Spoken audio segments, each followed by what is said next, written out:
Ако имаме деца со мали попречености, некакви помали нивоа на попреченост, тие ќе си одат во редовно училиште.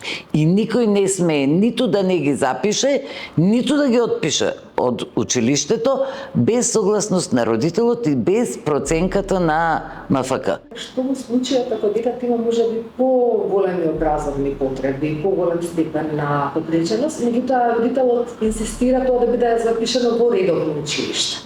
Училиштето не може да одби упис, но доколку детето нема бенефит во училиштето, има инклузивен тим. Кога тие ќе заклучат дека ова дете има потешкоти во учењето, треба да му предочат на родителот и детето трпи штета. Тие училишта мора да бидат опремени, мора да има асистенти, мора да има посебни соби, мора да има и прва помош ако е потребно, секакви видови на попреченост имаме.